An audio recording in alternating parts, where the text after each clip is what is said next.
Vamos a empezar la clase. El tema de hoy es un poco controvertido.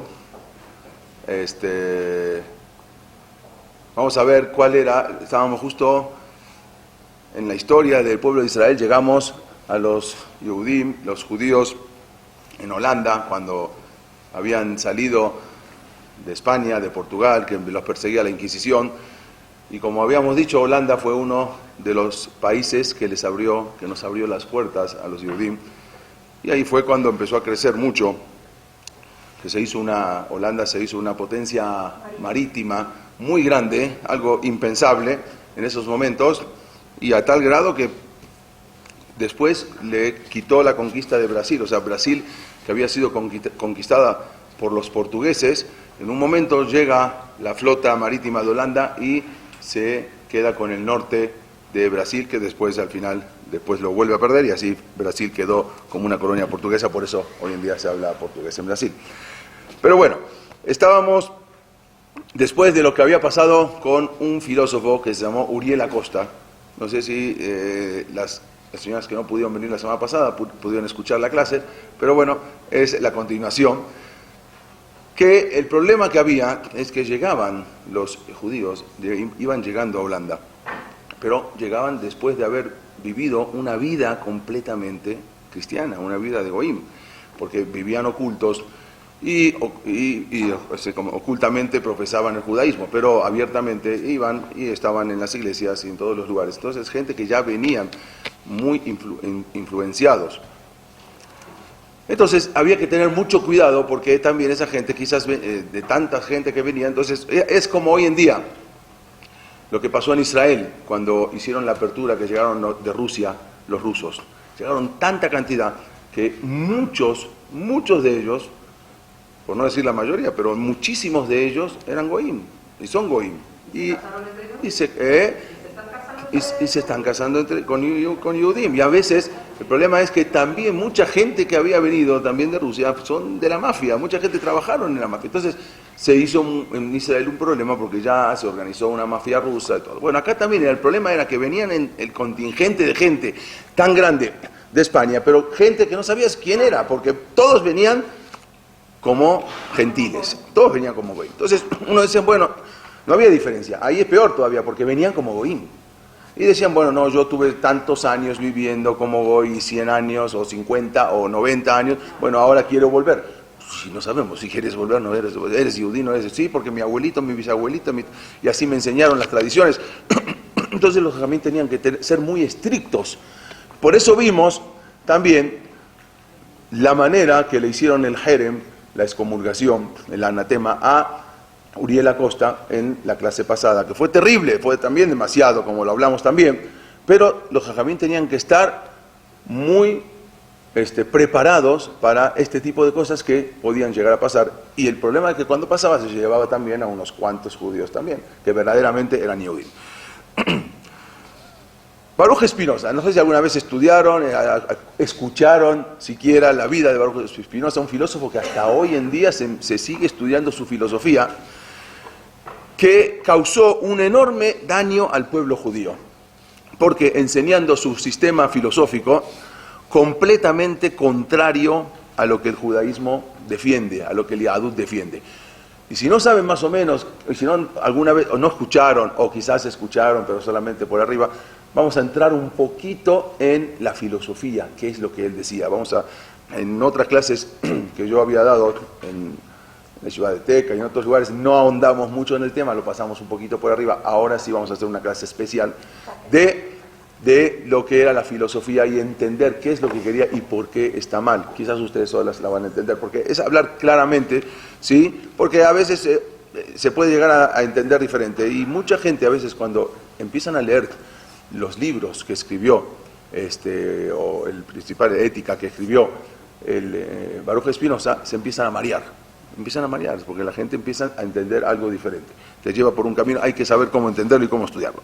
Mejor no estudiarlo. Bueno, él nació en Ámsterdam un 24 de noviembre de 1632. ¿Para qué le digo la fecha? Nada más para que nos ubiquemos más o menos en qué tiempo estamos hablando. Él procedía de una familia sefaradí, cuyos antepasados habían sido expulsados de España en 1492. Quiere decir que de 1492 a 1632 ya prácticamente llevaban 140 años. Y eso era lo difícil de decir cuando de repente llegan una cantidad de Yehudim que dicen que son Yehudim, pero que toda la vida vivieron como cristianos y ahora vienen a decir que son Yehudim. Era muy difícil saber quién sí, quién no verdaderamente y cuáles eran sus intenciones y qué traía en su mente. Eso era lo difícil. Entonces, estos que habían emigrado en 1492 de España y en 1497 de Portugal, porque después los de España, después habíamos dicho que después de 4 años los expulsan también de Portugal. Nada más les dieron un tiempo y en 1497 ya se cumplió y tenían que salir en condición de expulsados. Todas estas gentes que vivían como marranos. ¿Qué es marranos? Conversos, o sea, a la vista de la gente hacían una cosa y ocultamente cumplían lo que podían de la Torá y las misbot. ¿Quién los nombra marranos? Marranos, hay diferentes términos. Puede ser que marranos quiere decir mar anus, es una palabra, mar amargo anusim, porque eran anusim. ¿Por qué eran amargos? Porque ni los goim los querían y tampoco los yudim los querían, porque estaban en el medio. Los yudim dicen, ¿cómo si tú estás yendo a la iglesia y tú estás haciendo todo como goy para que te den tus beneficios y todo, y no vienes ni al templo, ni a la sinagoga? Entonces los yudim los hacían de lado. Y los goyim también decían, no, tú eres un cristiano nuevo. ¿Sí? Entonces tampoco es amargos. Mar anus. ¿Y anus qué es? Como Anus, anusim. Anusim quiere decir personas que están como perseguidos, o exactamente. O puede ser también que los marranos quiere decir también como los españoles, que así los llamaban también, porque como los yudim no comen cerdo, entonces los llamaban justamente cerdos, que es también marrano. Es un término despectivo. Por eso es mejor siempre decir conversos, anusim o otro tipo de... Ok. Desgracias familiares acompañaron a este Baruch Espinosa en su infancia, en su adolescencia, porque por ejemplo cuando era un niño apenas de 6 años, falleció su mamá. Su hermano, que se llamaba Ishak, falleció también a los 19 años. Su hermana Miriam falleció a los 22. Y así tuvo una desgracia él. Al año también su madrastra, Esther, también falleció. O sea que desde la adolescencia prácticamente lo acompañaron las desgracias. Su padre, que se llamaba Miguel, perteneció a una familia tradicional. Él vino de niño, ¿no?, con su papá. Era una familia tradicional de la comunidad judía holandesa, sefaradí. Lo mandó a estudiar en una yeshiva. Él se fue desde niño. El papá era una persona que era trabajaba para la comunidad. Y él se educó en una yeshiva que se llamaba Etz Haim. Espinosa estudió desde pequeño la Torá, estudió el Tanaj, estudió el Talmud, lo que es la Gemara. Y así hasta los 20 años, una persona que es estudiosa, una persona bastante estudioso, bastante culto. Y su papá siempre, la idea de su padre era que él fuese rabino, o sea, que él llegue a ser un rab de la comunidad. Pero ya en 1654, cuando él tenía 22 años, su padre murió. Y él como que ya se liberó un poco. Durante un año acudió al Betagneset a hacer Kaddish por su papá, el famoso Betagneset, la snoga de Ámsterdam, que hasta hoy en día está. Esa que tiene muchas velas, ahí acudió durante un año entero para hacer el Kaddish. Bueno, después de que fallece su papá, Espinosa ya no tenía que mantener oculto su descreimiento a la Torá por respeto a la figura paterna, que hasta ahora él lo seguía haciendo por honor y por respeto a su papá, pero ahora en este momento su papá falleció y ya él como que se quitó un poco la máscara. Él conocía la filosofía judía y conocía a sus principales exponentes. Por ejemplo, había estudiado todo lo que había escrito el Rambam en el Moreh Nevuchim, en la guía de los descarriados, y había estudiado Crescas. También, entre otros, había mencionado varias obras. También se metió un poco en la Kabbalah. Ese es el problema también, que cuando una persona no pasó primero por todo el Talmud y no está bien basado en la Torah, es muy difícil empezar y estudiar Kabbalah. Y él se metió en la Kabbalah. Al mismo tiempo, su curiosidad lo llevó a desarrollar un espíritu crítico intelectualmente. ¿Qué quiere decir? vamos a ver, él hablaba, era muy culto, hablaba varios idiomas, holandés, hebreo, español, portugués, latín.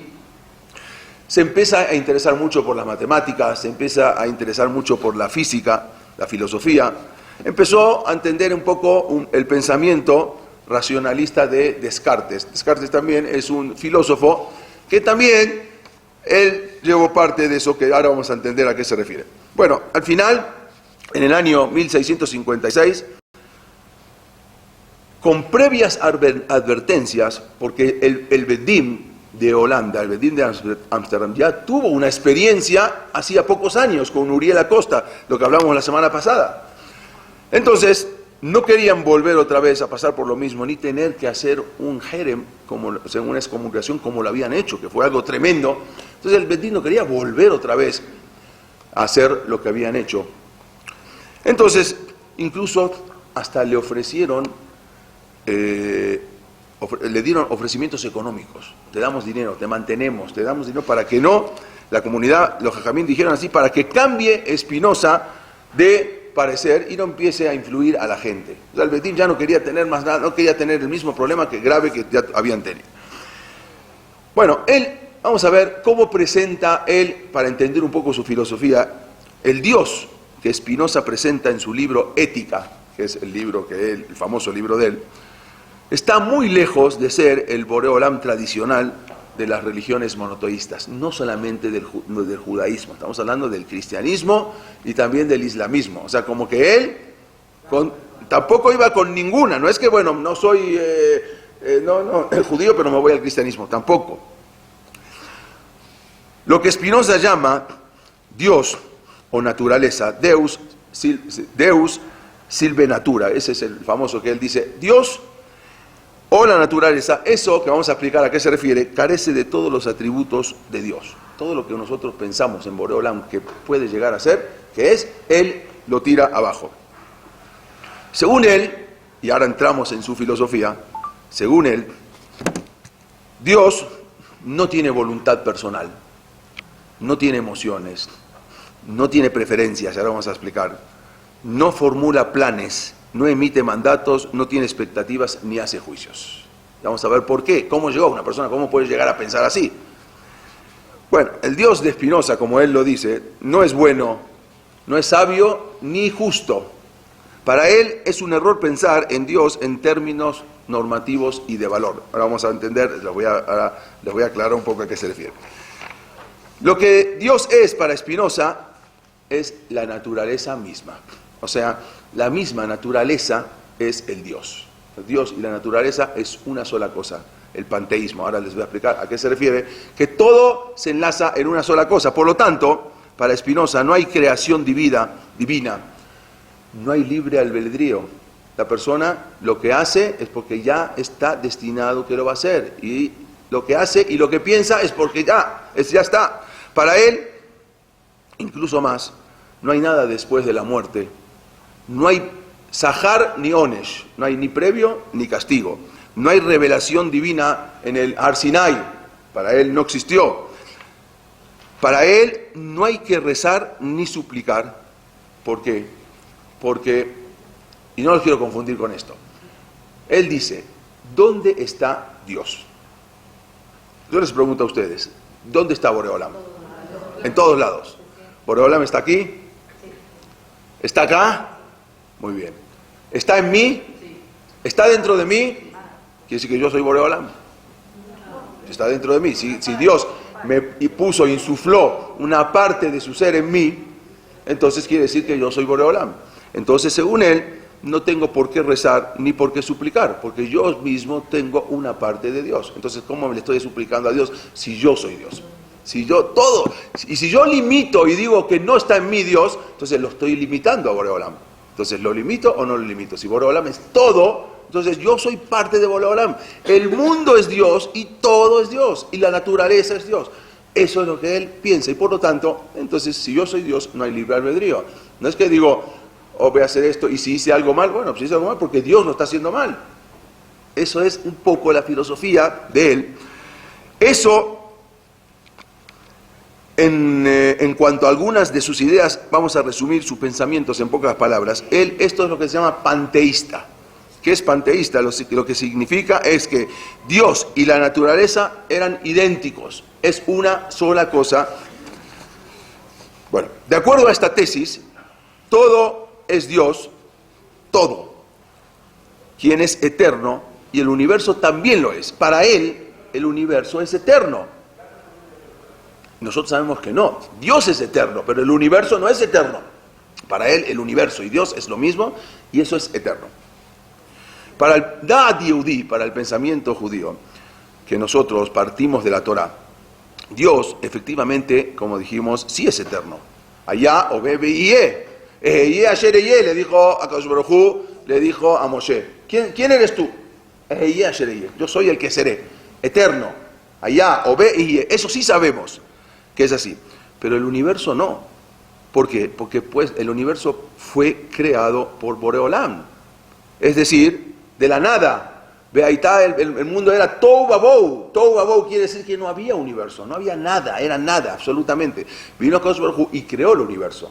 Quiere decir que si hay quien creó el universo, entonces hay un Boreolam que creó. Pero él dice que no. Él dice que Boreolam y el universo es una sola cosa y es eterno todo. Y nosotros sabemos, y partiendo de nuestra base de la Torah, vemos que no es así, y sabemos que no es así. En cuanto a la Torah y el Tanaj, él cuestiona la interpretación de los Jajamim. Obvio, como muchos vimos en el correr de toda la historia, que había los Edokim y después vinieron los Carraítas también, que cuestionan a los Jajamim, afirmando que cada uno puede interpretar la Torah libremente. Tú estudias la Torah y la puedes interpretar como quieras. Eres quien, o sea, nadie te va a obligar ningún Jajam puede venir a obligarme a decir, tienes que interpretar la Torah así. Yo soy abierto, soy libre, y puedo interpretar la Torah sin que fuese necesario seguir las opiniones de los sabios, de los Jajamim. Él consideraba imposible demostrar la inmortalidad del alma y la resurrección de los muertos. No hay, según él, ni inmortalidad del alma, porque el alma y el guf es una sola cosa que vienen y no se separan, y así como viene y termina, se acabó el cuerpo, se acabó el alma, y también por lo mismo, entonces ya no hay Tihiyat Hametim. En cuanto al libre albedrío, que nosotros sabemos que los Jajamim nos dicen, Akol mina shamayim, todos del cielo. Sabemos, bueno, esto que, bueno, escapará, seguramente esto es por esto, y si uno se cayó, y si le pasó algo, Akol mina shamayim, todo lo que va a pasar, lo que pasó, es mina shamayim. Pero hay una sola cosa que nos dicen los Jajamim que no es del shamayim. ¿Cuál es? Hus mirat shamayim. Dios te dio el libre albedrío. O sea, claro, mucha gente se pregunta, o nos preguntamos, hijo, está bien, nos dio dos caminos. O agarro el malo o agarro el camino bueno. Bueno, ¿y Dios no sabe lo que yo voy a agarrar? Al fin y al cabo, Boreolam no sabe. ¿Qué voy a escoger yo? Claro que lo sabe. Bueno, entonces si yo agarro el bueno, si igual al fin voy a llegar a la finalidad, al fin del camino, y Dios sabe qué es lo que yo voy a escoger. Claro que sabe, pero eso no tiene nada que ver. Tú tienes un libre albedrío. Todo es del Shamayim. Todo lo que pasa es del cielo, pero el camino que tú puedes escoger, lo que tú puedes hacer, Hus mirat shamayim. Él no cree en eso.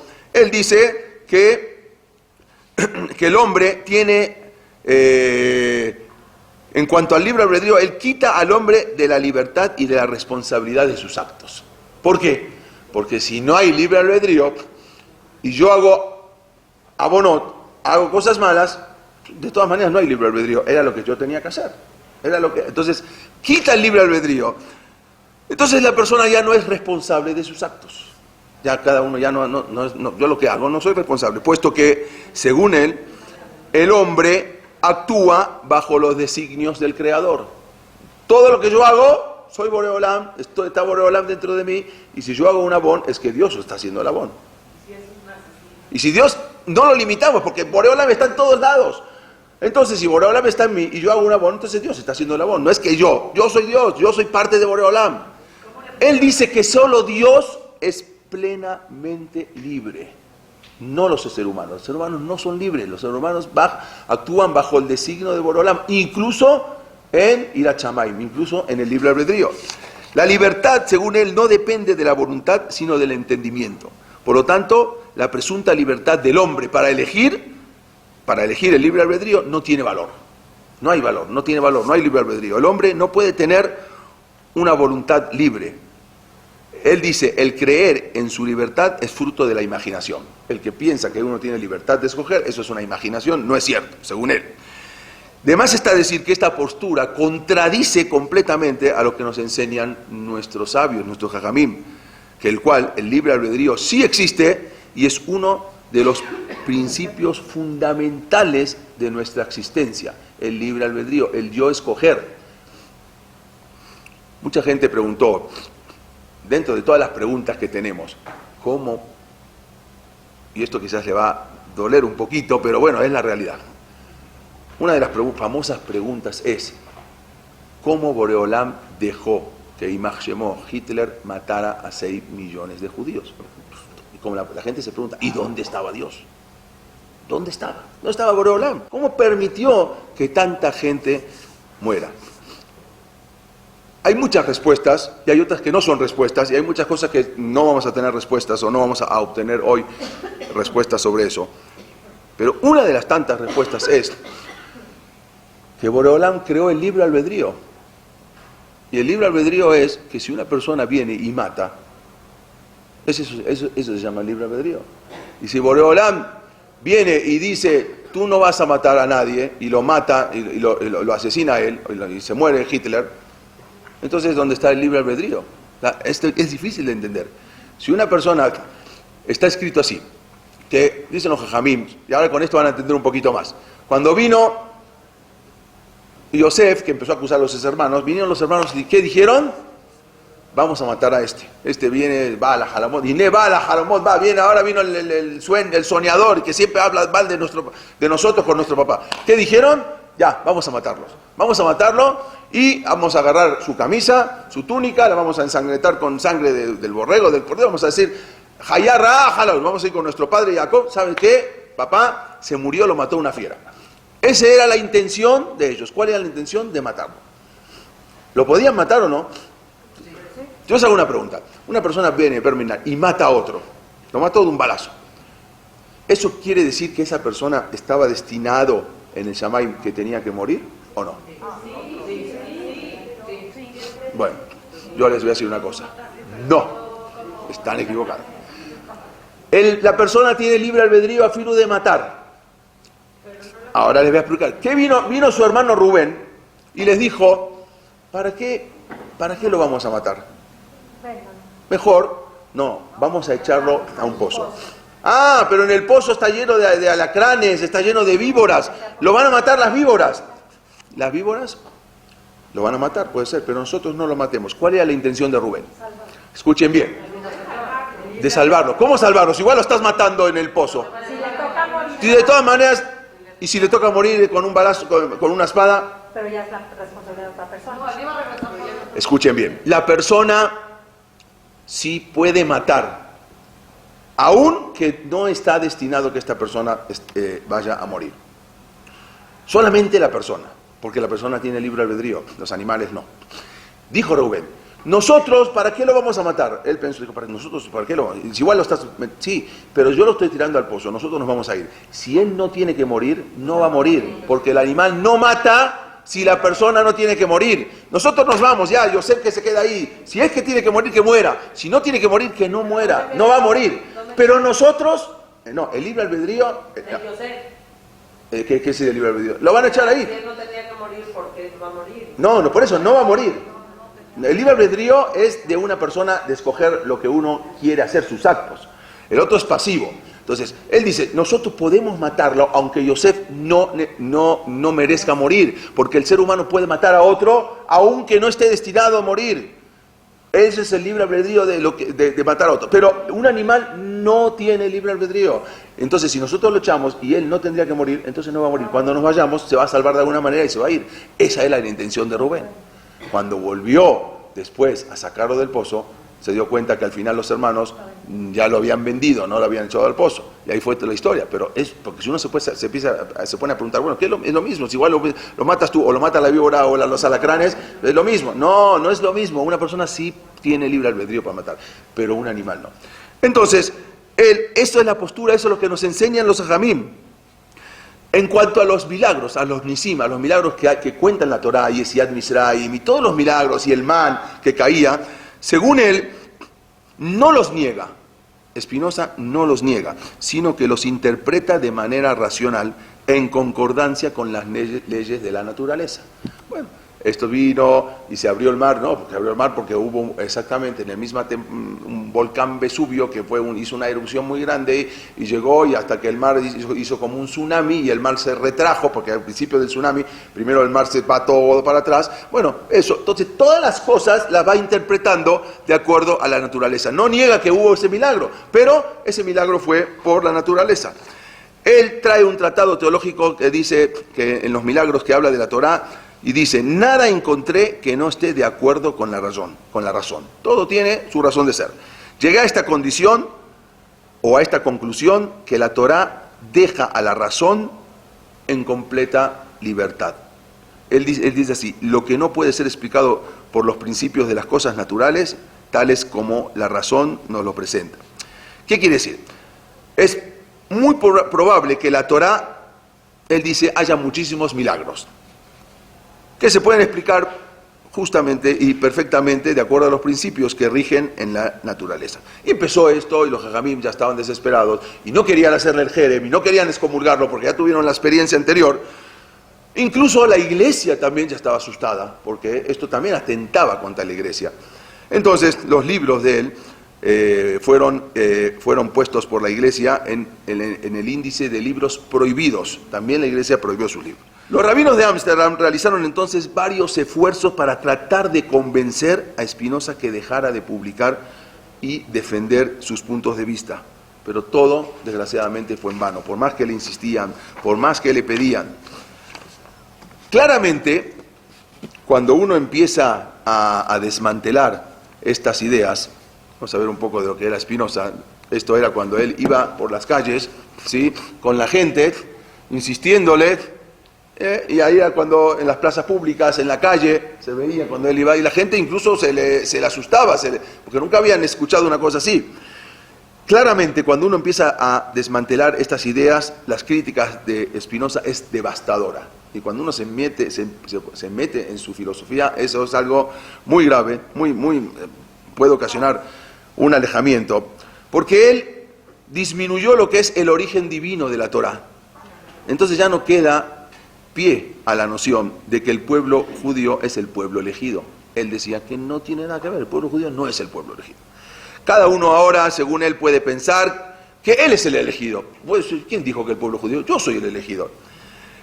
Que él es especial, que uno es único, y que los judíos ahora son tan solo un grupo más de personas, igual que todo el mundo. No hay pueblo elegido. Por supuesto que bajo este contexto, entonces no había ninguna razón para observar las leyes de Kashrut, para observar las Mitzvot, para observar el Shabbat, porque de todas maneras cada uno puede elegir lo que quiera, y lo que yo elija y está mal, de todas maneras yo soy la naturaleza y la naturaleza es Dios. Entonces, si yo lo elegí mal, está bien, ya, es mal. Las Mitzvot están unidas a un concepto que se llama teocracia, es decir, la ley de Dios como única y verdadera. Eso se llama la teocracia. La ley de Boreolam es la única verdadera. También los goyim y también los musulmanes, es la teocracia, es una ley de Boreolam. En la teocracia, Dios entregó, nosotros sabemos que Dios entregó a su pueblo elegido en la tierra leyes, la Torá nos entregó las leyes que deben ser observadas, el Shulchan Aruch, cómo nosotros debemos encaminar. El único sentido que tiene observar estas leyes ese es el marco que se llama la teocracia. Quiere decir que eso es lo que nosotros, nuestros jajamim, nos enseñan.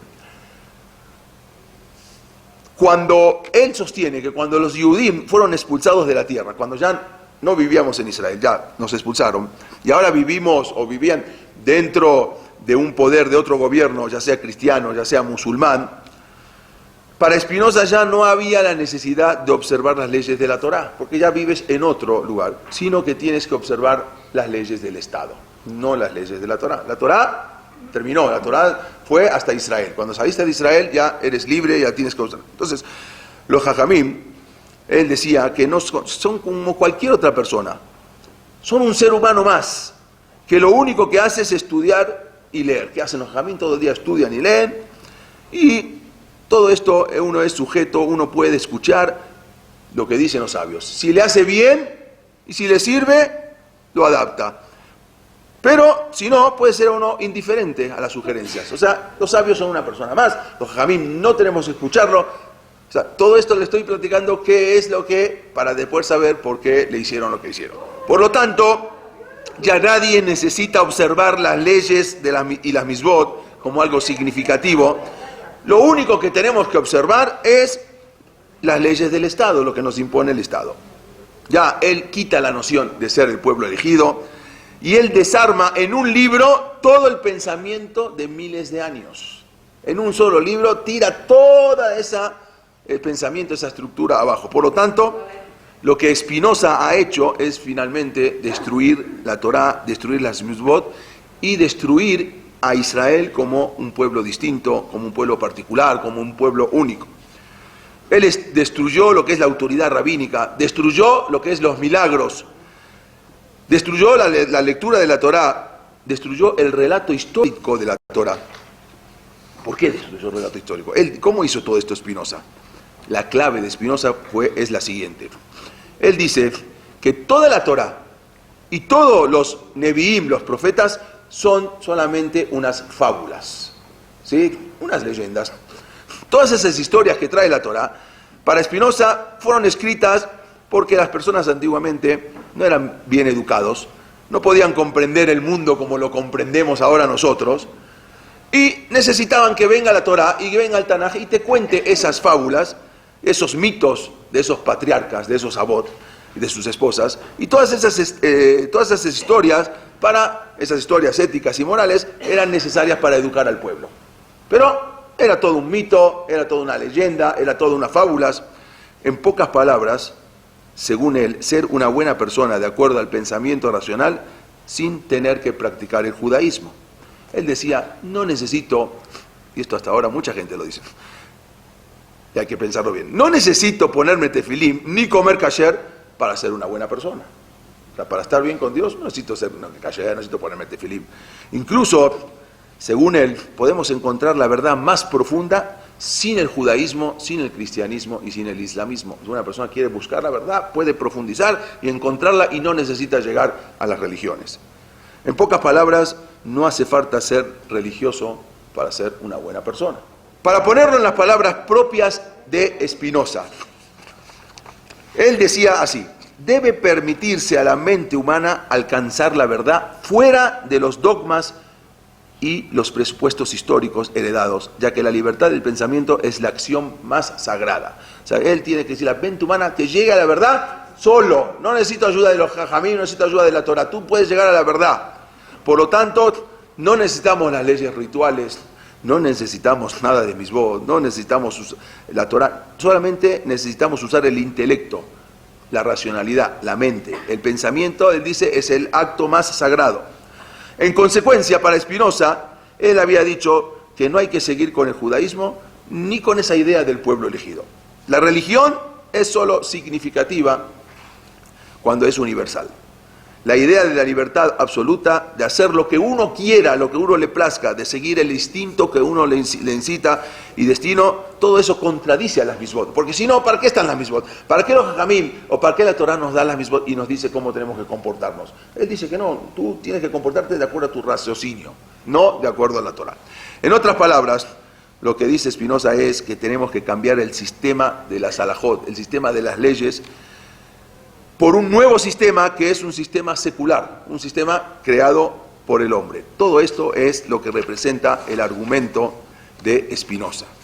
Pero, para entender un poco, entonces los jajamim, cuando él empezó a publicar todo este libro, los rabinos de Ámsterdam entonces ya no tuvieron más que excomulgarlo. No lo querían hacer, porque trataron de no hacerlo, trataron de hablar, trataron de incitarlo con dinero, pero Jajamín llegó un momento que ya dijeron, ya no hay manera, ya por más que le hablamos, por más que le insistimos, y una cosa es que él siga con todo esto dentro de sí, pero si él todavía esto ahora va con la gente y lo empieza a incitar. Por lo tanto, el 27 de julio de 1656, que entonces él tenía 23 o 24 años, la comunidad judía destierra a Ámsterdam, descienda de Ámsterdam, Holanda, le hacen un anatema, un jerem, que no querían llegar a hacerlo, lo tuvieron que hacer, fue un jerem por la corte rabínica de la ciudad. Bueno, tras de este jerem, él se retiró a un suburbio afuera de la ciudad y publicó un libro que se llama Apología para justificarse de su abdicación a la sinagoga. Así se llama el libro que publicó, que está explicando por qué. Esta es la apología para justificarse de su abdicación de la sinagoga. Esta es la Bet Knesset en su momento, cuando el famoso Bet Knesset de la Snoga. Desgraciadamente, este es el decreto del jerem, que hasta hoy en día está publicado en la sinagoga de Ámsterdam, en la Snoga. El decreto de jerem, excomunión de Spinoza. Desgraciadamente, acá se van a poner, Spinoza fue la última persona de la historia judía que fue excomulgada de una manera tan espectacular. ¿Y por qué digo tan espectacular? Les voy a leer parte de la declaración de los rabinos de Ámsterdam, que decía así. Y agárrense. Desde hace mucho tiempo se tenía noticia de las equivocadas opiniones y errónea conducta de Baruch Spinoza, y por diversos medios y advertencias hemos tratado de apartarlo del mal camino. Como no obtuvimos ningún resultado, entonces resolvimos que éste fuera expulsado del pueblo de Israel según el siguiente decreto.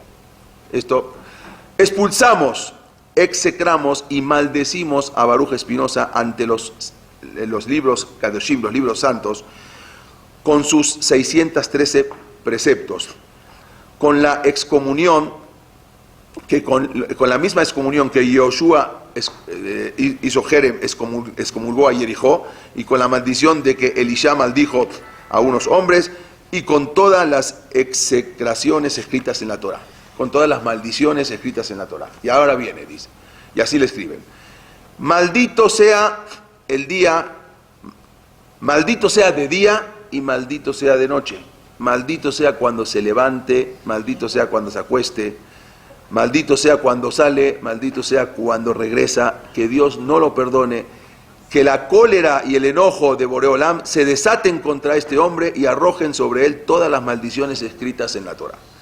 Ordenamos que nadie mantenga con él comunicación oral ni escrita, que nadie le preste ningún favor, que nadie lea nada escrito o transcrito por él.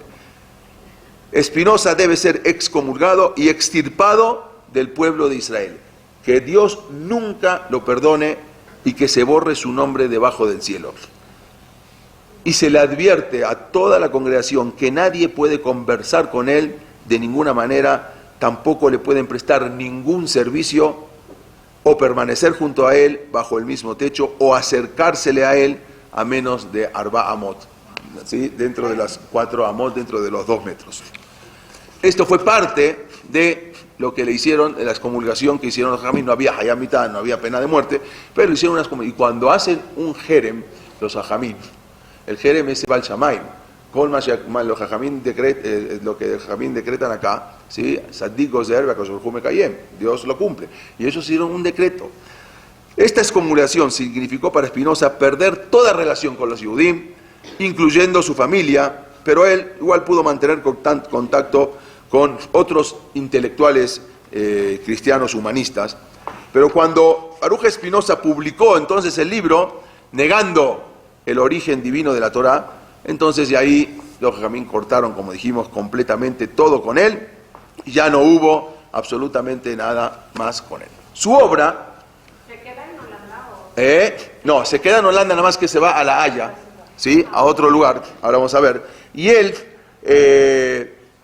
nunca salió expulsado, digamos, excomulgado, pero no es que fue y se convirtió al cristianismo, porque también toda su tesis era también contra la idea del cristianismo y la idea del islamismo. Bueno, él nunca se convirtió, como dijimos, pero sí quitó su nombre de Baruch Spinoza y en lugar se puso Benedicto Spinoza. Bueno, Benedicto y Baruch es más o menos lo mismo. Él además, entonces, después mantuvo tratos con otros grupos cristianos que eran los menonitas, no sé si alguna vez escucharon. Entonces se acercó a ese grupo cristiano y para mantenerse se dedicó a pulir lentes para instrumentos ópticos, se dedicó a ese negocio que le hizo a un amigo de él. Aparte de ganarse la vida de esta labor, él seguía también, tuvo una pensión que le dieron un amigo de él que se llamaba Johan de Waay. Bueno, desde 1670 hasta su muerte él vivió en La Haya. La Haya es la capital de Holanda.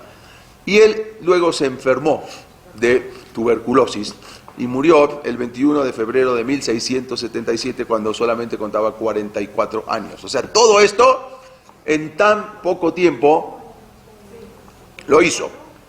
44 años. Él dejó inconcluso su tratado político. Hoy en día, los que visitan la sinagoga, la Esnoga de Ámsterdam, pueden ver el nombre de Spinoza, pues está el nombre de todos los que estaban, los fundadores y todos los que acudían al templo, y está el nombre de Baruch Spinoza tachado. Hasta hoy en día. Está la lista de los miembros de la congregación, y justamente está, como dijimos, está tachado. Spinoza desgraciadamente llevó a que muchos Yehudim se alejaran de la herencia judía, se alejaran de esto. Hasta hoy en día, las ideas de Spinoza se verían varios siglos después, otra vez resurgir con la Ilustración, con los Maskilim, con Moshe Mendelssohn, que luego más adelante empezó con esta idea en Europa, especialmente en las comunidades judías de Alemania. Más adelante, hasta ahora es lo que decimos. Los judíos reformistas, y los judíos que eran los europeos ilustrados, todos vieron en las ideas de Spinoza la justificación para sus posturas. Es decir, abandonar la Torah, bueno, ahí está, esta es la justificación, tenemos a alguien en quien basarnos.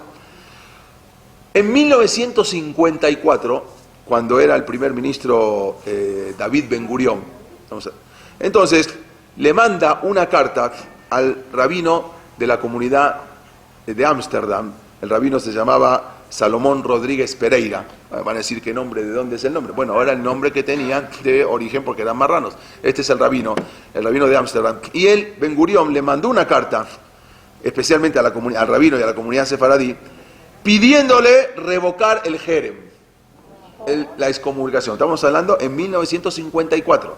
Y le pidió que por favor ese jerem, esa excomulgación que fue promulgada hace casi 300 años, en 1656, en contra del filósofo Baruch Spinoza, y Ben Gurión le mandó a pedir que cancelen ese jerem. La pregunta es ¿por qué? ¿Qué quiere Ben Gurión después de 300 años cancelar un jerem a Spinoza que ya murió y ya terminó? ¿Por qué le manda una carta Ben Gurión a cancelar ese jerem? Porque para él Spinoza representaba al judío ideal, el judío secular, el que está desligado completamente del judaísmo y de la Torah y de los rabinos. Entonces él quería que le quiten el jerem para decir que ya, entonces estamos bien. Porque Spinoza fue sin duda el primer judío secular, prácticamente el que empezó a cambiar esa idea. Obviamente el rabino Rodríguez se negó a hacerlo y nunca lo hizo, nunca quitó. Y hasta hoy en día, una persona, si va a Holanda, van a ver, ahí a esta Beit Knesset, van a ver su nombre tachado y nunca le han quitado el jerem. ¿De qué sirve? Si le quitan o no le quitan, no sabemos. En el Shamaim manejan las cosas de otra manera como nosotros pensamos. E incluso en Ámsterdam van a ver, hasta hoy en día, una estatua de él. Este es el monumento a Baruch Spinoza en Ámsterdam que le hicieron. Él, cuando muere, entonces los judíos no quieren enterrarlo en el cementerio judío. Y los cristianos no quieren enterrarlo en el cementerio cristiano. Y los musulmanes no quieren. Entonces lo enterraron en un patio. Y hasta hoy en día está enterrado en un lugar que no tiene nada que ver, no es un cementerio, porque ninguno quiso enterrarlo en su cementerio, en su lugar. ¿Quién lo enterró? Algunos amigos de él lo enterraron. No, los judíos no. ¿Alguna vez se preguntaron, y nosotros, a ver, con esto vamos a acabar, alguna vez nos preguntamos nosotros, ¿cuál es nuestro propósito en nuestra vida? ¿Cuál es el propósito? ¿Para qué venimos? ¿Qué hacemos en este cuerpo? ¿Qué hacemos? ¿Qué hace la Neshama en esto? Alguna vez se preguntaron, ¿qué vine a hacer yo en este cuerpo? En este tiempo, en este espacio, ¿qué es lo que vine a ver yo? ¿Qué es lo que soy yo? Alguna vez nos preguntamos, analizamos, hay que hacerlo. Si no, que yo les digo que tenemos que hacernos estas preguntas. Si hasta ahora nunca nos las hemos hecho, esta pregunta entonces habría que hacérnoslas. Porque en verdad nuestra vida tiene sentido. Toda nuestra vida tiene sentido. Y también nuestra vida tiene caducidad. Nuestra vida no es eterna. En algún momento nos vamos a ir. Entonces tenemos que pensar, ¿qué es? ¿Para qué vine? ¿Qué es? ¿Cuál es mi matará? ¿Cuál es mi finalidad? Y cuando nos vayamos, lo único que vamos a dejar en este mundo es ese impacto positivo, lo que hemos hecho y lo que hemos ayudado a la gente de alrededor. Entonces tenemos que saber, o sea, venimos a este mundo, ¿a qué venimos? ¿Para qué? ¿Cuál es el propósito? De todo hay un propósito. No es que estamos aquí por accidente, porque así hubo un accidente y ¡boom! Y nacimos. No, no es eso. Hay un propósito. Hay un creador, hay un Boreolam, hay un creador de todo esto. Que Akadosh Baruj Hu, que Él nos puso en esta vida. Y si nos puso en esta vida es con un fin. El problema es, y la cosa es, que necesitamos descubrir nosotros cuál es el fin. Cada uno tiene un propósito diferente. No todos tenemos el mismo propósito. ¿Cómo hacemos para saberlo? Eso es cómo hacemos, porque cada uno es un propósito. Unos vinieron para estudiar Torah y ser jajamim, otros vinieron para ayudar a la gente, otros vinieron para trabajar en Yad Lakala, cada uno viene para un propósito, tiene que descubrirlo. Eso es el propósito de la vida. Todos tienen un fin. La única persona que puede descubrir ese propósito es cada uno. Cada uno tenemos que trabajar y descubrir. Hashem, Akadosh Baruj Hu, creó la naturaleza. Y Dios creó la naturaleza. No el panteísmo que Dios y la naturaleza, sino que Boreolam creó el mundo de Tohu Vabohu. ¿Para qué creó la naturaleza? En función de los demás. Toda la naturaleza trabaja en función de los demás. El oxígeno es para dar vida. El agua es para dar vida. Las plantas sirven para alimentar a los animales y también a nosotros. Los animales sirven para alimentar a otros animales y también a nosotros. Pero a veces los seres humanos pensamos que venimos a esta vida para satisfacer nuestras necesidades propias, no más para nosotros. A veces, bueno, ¿para qué venimos? Para nosotros, para disfrutar de esta vida, para todo, claro que hay que disfrutar, pero pensamos que venimos exclusivamente para satisfacer nuestros deseos, nuestros placeres, nuestras necesidades, y eso pensamos. La naturaleza, Akadosh Baruj Hu la puso al servicio de los demás. Toda la naturaleza está creada para los demás. Y eso es el propósito de la gente. Akadosh Baruj Hu creó a la persona para el servicio a los demás. Cada uno sabe de qué manera, cómo hacerlo, pero para eso venimos a este mundo. ¿Para qué? Para ver nosotros mismos, para ver por nosotros. Bueno, claro, uno tiene que ver por uno para poder ver. Si una persona no está sano, no va a poder ayudar a los demás. Ese es el propósito. Akadosh Baruj Hu creó la naturaleza para los demás. Siempre va a haber alguien que está alrededor nuestro, siempre va a haber alguien que necesita de nosotros. Siempre vamos a buscar, y dice, bueno, pero yo no encuentro. Siempre vamos a poder hacer algo por los demás. Hay que buscarle, uno no sabe, más, menos, pero siempre buscar eso para ayudar. Y así es como, así podemos descubrir nuestro propósito, así vamos a poder descubrir cuál es la finalidad, la matará nuestra de este mundo. Porque venir a este mundo por accidente no venimos. Y la Neshama que está en mi cuerpo, bueno, ¿qué quiere la Neshama de mi cuerpo? Eso es lo que quiere Boreolam, que tú busques. Si te lo dicen también, pues está fácil. Bueno, ¿sabes qué? Haz esto y ya cumpliste. No, eso no es así.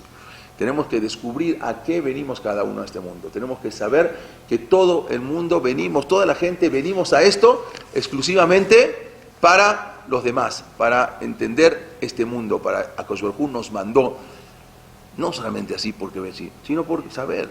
Nos mandó para que nosotros veamos por el prójimo, veamos por cuando le preguntan, sí, a Hillel, cuando vino un ger que se quería convertir y le pregunta a Hillel, ¿qué hago? Dime una sola cosa, yo no puedo al regel ejad, en una pierna quiero estar parado. Shammai vino y lo empujó, le dijo, no, acá no existe eso. Vino Hillel y le dijo solamente una cosa, si tú amas a tu prójimo como a ti mismo, así como te quieres, y ayudas a tu prójimo, eso estás cumpliendo la Torah. De eso estás cumpliendo la Torah. Si el día de mañana una persona hizo un abón una persona no hizo bien tal cosa, o por algún motivo no pudo ir a hacer tefilá con minyan, está bien. Eso todo tiene arreglo. Pero Boreolam nos puso en este mundo para ver por los demás. Esa es la matará, no solamente el yudí, el goy, el musulmán, todo el mundo. Esa es la matará de Am Israel. Creó la naturaleza para que veas tú que la naturaleza ayuda a los demás. Y eso es la matará de la persona. No el panteísmo, no como decía de Spinoza, según Descartes, que quiso confundir al mundo y desgraciadamente mucha gente se ha confundido y se siguen confundiendo. Hay que entender para qué Boreolam y organizar, hacer una retrospectiva, saber, hacer un Heshbon HaNefesh y pensar qué es lo que hacemos, para qué venimos y saber cómo ayudar y cuál es nuestro propósito. Sabemos que no somos eternos, algún día nos vamos a ir, pero el legado y lo que vamos a dejar es que ayudamos, que pudimos cumplir con el propósito nuestro en nuestra vida. Se casó. Gracias. Gracias, amigo.